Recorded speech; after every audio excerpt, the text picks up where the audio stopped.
بسم اللہ الرحمن الرحیم۔ السلام علیکم۔ Welcome to my channel spin with voice. Spin with voice کو سبسکرائب کریں، لائک کریں، شیئر کریں۔ تو آئیے سنتے ہیں آج کی ویڈیو میں ڈر اور خوف کے لبادے میں لپٹی ہوئی ایک جن کے بچے کی کہانی۔ استاد، اب ہمیں یہ شہر چھوڑ کر کہیں اور جانا پڑے گا۔ یہاں ہماری کوئی عزت ہی نہیں رہی، نہ کام دھندا مل رہا ہے، نہ پیٹ بھر کر کھانا۔ جب سے دادا جی کا انتقال ہوا ہے، لوگ تو ہمیں جیسے بھول ہی گئے ہیں۔ دکان والے سے لے کر چھاوے والے تک کوئی ادھار دینے کو تیار ہی نہیں۔ سب نے ایک ہی رٹ لگائے رکھی ہے کہ پہلے والا ادھار چکتا کرو، پھر جو مرضی لے جاؤ۔ استاد سن رہے ہو نا میں کیا کہہ رہا ہوں؟ میاں نے میز کے کونے پر سر رکھ کر سوئے ہوئے ایک خوش شکل نوجوان کو کندھے سے پکڑ کر ہلاتے ہوئے کہا، اللہ نہ کرے کہیں آپ بھی دادا جی کی طرح گزر تو نہیں گئے؟ وہ بھی یہیں پر ایسے پڑے پڑے گزر گئے تھے، کہیں آپ بھی اللہ میاں کے پاس تو نہیں چلے گئے؟ اگر ایسا ہوا تو میرا کیا ہوگا استاد؟ میاں بڑبڑاتے ہوئے بولا، ارے کمینے کبھی تو اچھا بول لیا کر، جتنی تیزی سے تیری زبان چلتی ہے نا، اگر اس سے آدھا تو ہاتھ پیر چلا کے کام دھندا کر لیتا تو آج گوریوں کے دیس میں ہمارا بھی ایک بنگلہ ہوتا، نیچے بلیک کرولا ہوتی، صبح شام نائٹ کلبوں میں گوریوں کے بیچ جھومتے رہتے۔ فرمان میاں کی بڑبڑ سے پریشان ہو کر جاگتے ہوئے بولا، ارے استاد، یہاں کھانے کو کچھ نہیں مل رہا اور آپ شیخ چلی کے جیسے خواب دیکھ رہے ہیں۔ میاں جھنجھلا کر بولا، غریب آدمی، تیری سوچ بھی غریبوں والی ہے۔ ارے کم از کم خواب تو بڑے دیکھ لو، اس میں تو پیسے نہیں لگتے نا۔ جس دن ہمارے یہ خواب پورے ہو گئے تو کون کم بخت بیٹھے گا اس دفتر میں، جس کے پاس سے بھی گزرتے ہوئے لوگ ڈرتے ہیں؟ فرمان نے ڈانٹتے ہوئے کہا۔ حکیم صداقت علی نام کے تو حکیم تھے، مگر حکمت سے اتنا دور تھے جتنا پاکستان امریکہ سے۔ ایک دن پڑوس میں کسی عورت پر جن آ گیا۔ عامل پیر جن نکالتے نکالتے عاجز آ چکے تھے۔ حکیم صاحب بھی گھومتے گھومتے وہاں پہنچ گئے۔ اللہ جانے کیا پڑھا حکیم صاحب نے کہ جن کانوں کو ہاتھ لگا کر بھاگ کھڑا ہوا۔ بس پھر کیا تھا، اسی دن سے حکیم صاحب پورے شہر میں جنوں کے حوالے سے مشہور ہو گئے، اور ایسے مشہور ہوئے کہ مرتے دم تک پھر اسی کاروبار میں لگے رہے، یعنی جن نکالتے رہے۔ لوگ خوشی سے جو نظر نیاز دیتے اسی سے گزارا کر لیتے۔ ایک دن صبح سویرے مسجد میں سے نماز پڑھ کر نکلے تو دروازے پر دو ننھے منھے بچوں کو پایا۔ پہلے تو حکیم صاحب سمجھے کہ یہ جنوں کی کوئی شرارت ہے، مگر بعد میں پتہ چلا کہ یہ تو انسانوں ہی کے بچے ہیں۔ مسجد میں اعلان کروایا گیا، جہاں تک ممکن ہو سکا پوچھ گچھ کی، مگر بچوں کا کوئی بھی ولی وارث سامنے نہ آیا۔ تو حکیم صاحب نے خود سے ہی بچوں کی پرورش شروع کر دی۔ ایک کا نام میاں رکھا اور دوسرے کا نام فرمان رکھا۔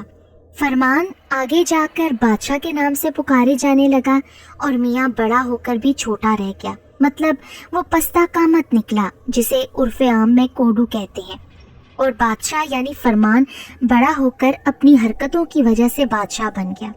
ایسا لگتا تھا کہ جیسے اللہ میاں نے میاں کا قد کاٹ اور حسن بھی بادشاہ کو دے رکھا تھا۔ حیرت انگیز طور پر دونوں حکیم صاحب کو بابا کے بجائے دادا جی کہہ کر بلاتے تھے۔ حکیم صاحب غریب آدمی تھا، جہاں تک ہو سکا اسکول میں دونوں کی تعلیم دی اور پھر دونوں کو اپنے ساتھ کام پر ملا لیا۔ بادشاہ بہت جلد منتر جنتر سیکھ گیا، مگر میاں کن ذہن نکلا۔ حکیم صاحب نے بادشاہ کے ذمے میاں کو لگایا کہ وہ فارغ اوقات میں اسے جنتر منتر سکھائے۔ یوں آہستہ آہستہ میاں بادشاہ کو استاد بلانے لگ گیا۔ حکیم صاحب اپنی زندگی مکمل کر کے دنیا فانی سے کوچ فرما گئے تھے۔ پیچھے انہوں نے جو کچھ چھوڑا وہ ان کے کفن دفن پر لگ گیا۔ یوں بہت جلد میاں اور بادشاہ کو اپنے پیٹ بھرنے کے لالے پڑ گئے۔ کچھ دن تک تو ادھر ادھر سے ادھار لے کر کام چلتا رہا، مگر اب سب لوگوں نے ہاتھ اٹھا لیے تھے، جس کا واویلا میاں بادشاہ سے کر رہا تھا۔ بادشاہ خود بھی پریشان تھا۔ دادا جی کی بیٹھک کو انہوں نے دفتر میں میز، کرسی اور ٹیلی فون رکھ کر بدل دیا تھا۔ اپنی تصویروں کے ساتھ جلی حروف میں اپنے نام کا ایک بورڈ بھی لگا دیا تھا، بادشاہ از دا گھوسٹ کلر۔ मियाँ का नाम उसने जानबूझकर नहीं लिखवाया था, क्योंकि जितनी बार भी वो जिन निकालने गया था उल्टा जिन्नों के हाथों मार खा के वापस आया था। एक दो केसेस में तो जिन उसे चिमट भी गए थे। इसके बावजूद उनके पास इक्का दुक्का केस आ रहे थे, मगर वो भी गरीब लोगों के, जहाँ से उनको जिन निकालने के बहुत कम पैसे मिल रहे थे। वो कुर्सी पर आलती पालती मारे बैठा मेज पर बेजान पड़े टेलीफोन को घूर रहा था, जिसकी एक घंटी उनके अगले पिछले सारे गुना यानी कि उधार चुका सकती थी, मगर वो मेज पर बेजान पड़ा उनका मुंह ही चिढ़ा रहा था। उस्ताद, मुझे तो लगता है दादाजी के साथ ही हमारे अच्छे दिन भी गुजर गए। मियाँ ने मुंह लटकाए कहा। हमारे नहीं, तुम्हारे। मेरे अच्छे दिन तो शुरू ही नहीं हुए, बादशाह ने एक सर दांव भरते हुए कहा।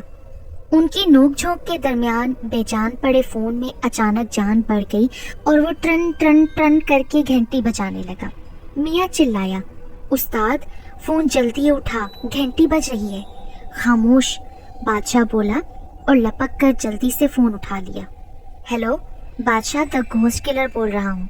बादशाह ने फोन उठाकर मुअद्दब लहजे में कहा। साहब, एक मसला है, मेरे बच्चे को जिन चिमट गया है, एड्रेस लिख लो और जल्दी से आ जाओ। एक नस्वानी आवाज आई। हाँ हाँ, हमारे पास सब मसाइल के हल मौजूद हैं, पता लिखवाएं, हम अभी आए। बादशाह जल्दी से बोला। औरत ने पता लिखवा कर फोन काट दिया। उस्ताद, आवाज से तो खाते पीते घराने का केस लग रहा है। मियाँ, जो बादशाह के सर से सर लगाए सब गुफ्तगू सुन रहा था, मचलते हुए बोला, अबे चल एक्सरे की मशीन और जल्दी से बैग उठा। ऐसा ना हो कि कहीं जिन बोर होकर खुद ही ना निकल जाए। बादशाह ने उसे धक्का देते हुए कहा। उस्ताद, देख, धक्का मत दे। मियाँ चिढ़कर बोला। अबे हट, हवा आने दे। बादशाह उसको चिढ़ाते हुए बोला। वो दोनों जल्दी से तैयार होकर रोड से टैक्सी पकड़कर मतलूबा एड्रेस पर पहुंच गए। ये एक बहुत बड़ी हवेली थी जिसका दरवाजा बंद पड़ा था। बादशाह और मियाँ गेट के सामने खड़े हो गए। मियाँ ने आगे बढ़कर दरवाजा खटखटाना चाहा, मगर दरवाजे का कवाड़ उसकी पहुंच से दूर था। बादशाह ने कवाड़ पकड़कर जोर से दरवाजा खटखटाया। थोड़ी देर में एक औरत ने आकर आवाज दी। जी, कौन? जी, मैं जिन। बादशाह जल्दी से बोला। कौन जिन? अंदर से औरत की आवाज आई। जी, वो, मेरा मतलब है। इतने में अंदर से दरवाजा खुल गया, मगर जैसे ही औरत की नजर मियाँ पर पड़ी, फौरन बोल उठी। तुम बैठे क्यों हो और क्या काम है? मियाँ ने लटके हुए मुंह से दरवाजे की दूसरी तरफ खड़े बादशाह को देखा और सर झुका लिया। वो जी, ये बैठा नहीं है, ये इतना ही है और हम जिन निकालने वाले हैं। शायद आपने हमें फोन किया था ना? आप लोग जिन निकालने वाले हो? उस औरत ने हैरत से सवाल किया। खैर, शक्लों से तो आमिल कम और उचक्के ज्यादा लगते हो, मेरे पीछे आओ। और वो पीछे को मुड़कर चल पड़ी। मियाँ और बादशाह उसके पीछे चल पड़े थे। बड़े सहन में चारपाइयाँ एक कतार से पड़ी हुई थी। उनमें से एक चारपाई पर एक बूढ़ा लेटा हुआ था। उस औरत ने एक चारपाई पर लेटे बूढ़े की तरफ इशारा किया और कहा, वहां जाओ, मेरे ससुर बताएंगे आपको सारी कहानी। वो दोनों बूढ़े को सलाम करके सामने वाली चारपाई पर बैठ गए। बूढ़े ने सलाम का जवाब दिया। बेटा, आने में कोई तकलीफ तो नहीं हुई ना? बूढ़े ने उनसे पूछा। नहीं बाबा जी, सीधा सीधा आपका एड्रेस था। आप कौन सा पुरानी दिल्ली के बिल्ली बार मोहल्ले में रहते हैं भला, जो ढूंढने में मुश्किल होती? बादशाह ने हंसते हुए जवाब दिया। मियाँ, आप तो बड़ी दिलचस्प शख्सियत के मालिक हो, उस बूढ़े ने कहा। जी शुक्रिया, बादशाह ने मुख्तसर जवाब दिया। मियाँ, अब मेरी बात गौर से सुनो, बूढ़े ने कहा और इधर उधर देखा। मियाँ, हवेली के पीछे। उसने ये जुमला मुंह से निकाला ही था कि मियाँ बीच में बोल पड़ा। अरे आपने ये क्या मियाँ मियाँ की रट लगाए रखी है? सुन तो रहा हूँ। बूढ़े ने उसकी तरफ हैरत से देखा। वो बाबा, असल में आप बार बार मियाँ मियाँ बोल रहे हैं ना, इसलिए ये नाराज हो गया है। दरअसल इसका नाम भी मियाँ ही है, बादशाह ने जल्दी से कहा, क्योंकि बूढ़े के तेवर खतरनाक हद तक बदल चुके थे। अरे वाह, दिलचस्प, उस बूढ़े ने कहा। देखो मियाँ, आप नाराज ना हो, मैं माजरत ख्वाह हूँ, लेकिन मैं मजबूर भी हूँ क्योंकि ये मेरा तकिया कलाम है। अरे कोई बात नहीं, आप हमारे बुजुर्ग हैं, बादशाह ने खुशामदी लहजे में कहा। हाँ तो मैं कह रहा था कि हवेली के पीछे एक पुराना मकान है जो बरसों से बंद पड़ा है। कल मेरा पोता अपने दोस्तों के साथ क्रिकेट खेल रहा था कि गेंद उस घर में चली गई। उसके दोस्तों के बकौल जब वो गेंद उठाने गया तो अंदर एक बच्चा वो गेंद उठाई खेल रहा था। मेरे पोते ने गेंद मांगी तो उसने इनकार कर दिया। मेरे पोते ने उसे थप्पड़ मारकर गेंद छीन ली। फिर वो बच्चा फौरन गायब हो गया, मगर मेरे पोते की शक्ल बदल गई और उसकी आवाज़ भी। उसके दोस्त भी डरकर भाग आए और आकर सारी तफसील मुझे बताई। जब मैं उसे लेने गया तो उसे देखकर मेरे रोंगटे खड़े हो गए। वो मकान के ऊपर बंदरों के जैसे इधर उधर उछल रहा था और मेरे बुलाने पर कह लगाता था। बेटा, अभी तक वो उधर ही है, जाओ उसे लेकर आओ। बाबा ने तफसील बताई। बाबा जी, आप तो ऐसे बोल रहे हैं जैसे आम तोड़ना है कि जाओ और तोड़ आओ। मुश्किल काम लग रहा है, जान भी जा सकती है, पैसे लगेंगे, नहीं तो हम जा रहे हैं। मियाँ बैग उठाकर 2 छोटे छोटे कदम उठाते हुए बोला, पैसों की फिक्र ना करो, मुंह मांगी रकम दूंगा, बस मेरे पोते की जान छुड़वा दो। बूढ़े ने मिन्नत करते हुए कहा, ठीक है बाबा जी, हम अब वहीं चलते हैं, आप हमारा इंतजार करें, वहाँ कोई नहीं आएगा। ये कहकर बादशाह उठ खड़ा हुआ और हवेली के पिछवाड़े में मकान की तरफ चल दिए, जहाँ उनका पोता बंदरों की तरह उछल कूद कर रहा था। मकान काफी पुराना और टूटा फूटा था, देखकर ही वहशत होती थी। मकान के अंदर जाने के लिए बनाया गया वाहिद दरवाज़ा बंद था, मगर जो ही वो दरवाजे के पास पहुंचे, दरवाज़ा खुद ब खुद चरचराहट से खुल गया।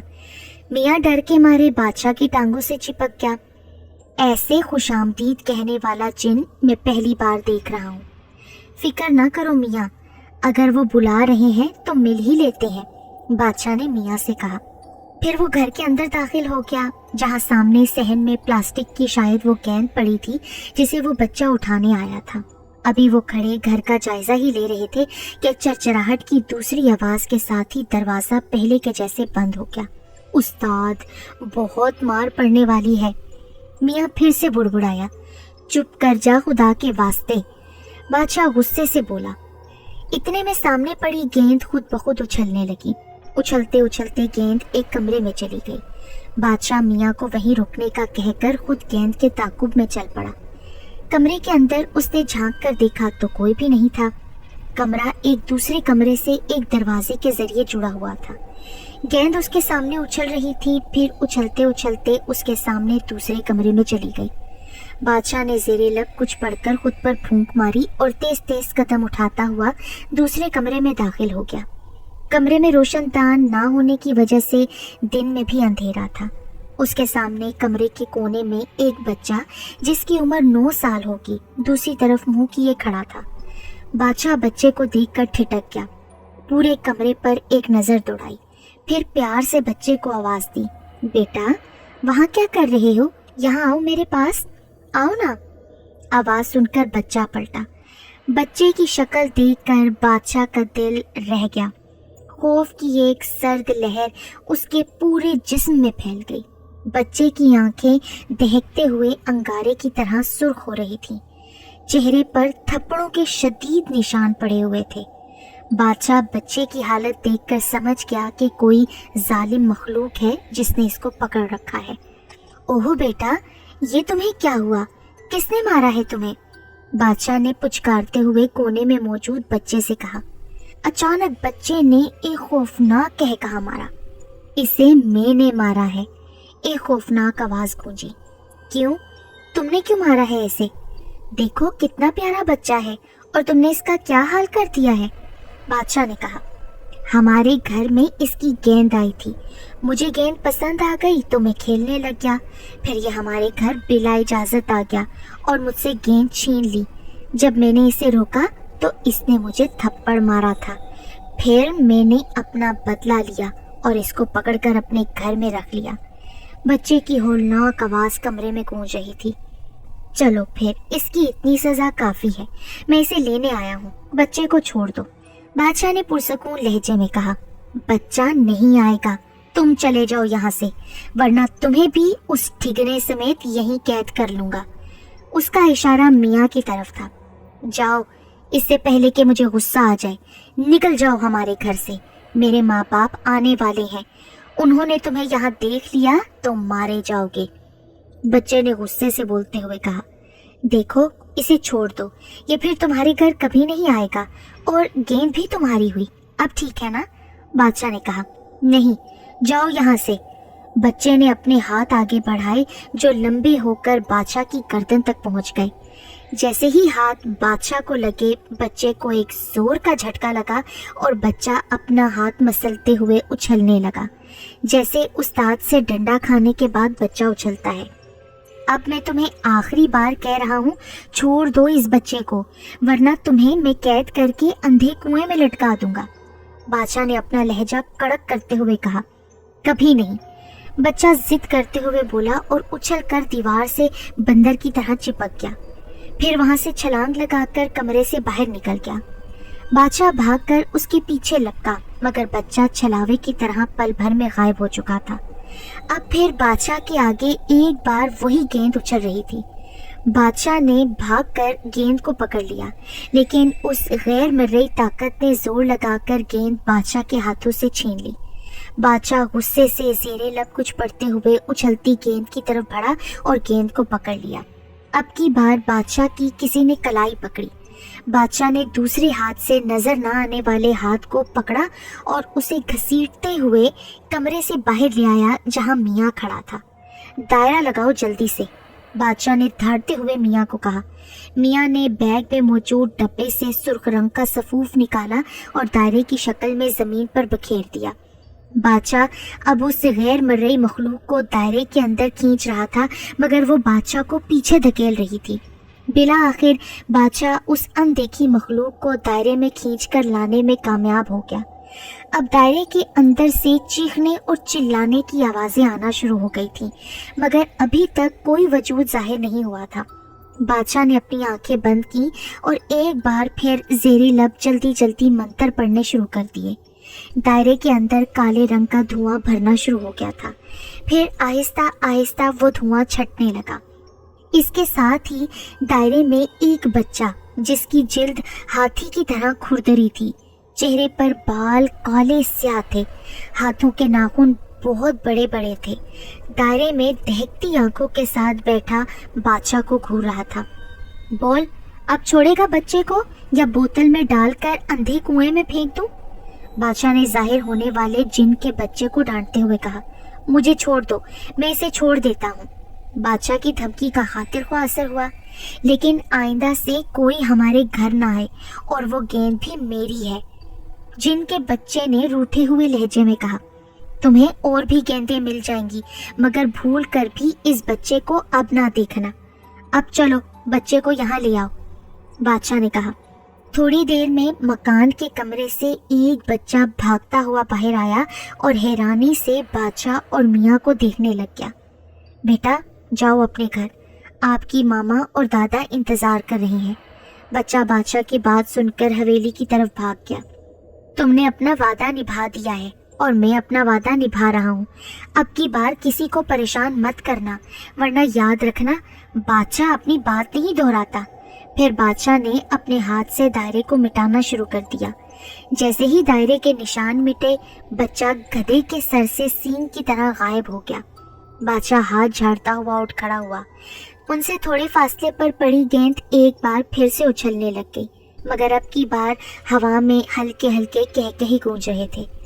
बादशाह ने बच्चे के दादा को मकान के सामने एक दीवार तामीर करने को कहा, ताकि कोई भी उस घर में भूले भटके से भी ना जाए, और कुछ प्लास्टिक की गेंदें वहां फेंकवाने का कहा। मियाँ ये क्या माजरा है? उस बूढ़े ने कहा। कौन सा? बादशाह ने पूछा। ये गेंदों वाला। आपको अपना पोता सही सलामत वापस मिला ना? जी जी मियाँ बिल्कुल। तो बस आप आम खाएं, गुठलियाँ मत गिने, बादशाह ने मजाक से कहा। और अपनी जेब को भी हल्का करें ताकि हमारी जेब भारी हो जाए। इतने में बच्चा भागता हुआ आया और बादशाह से बोला, अंकल आप मेरे साथ क्रिकेट खेलेंगे? मुझे शाहिद आफरीदी बनने का बहुत शौक है। बच्चे की बात सुनकर सब खिलखिलाकर उठे।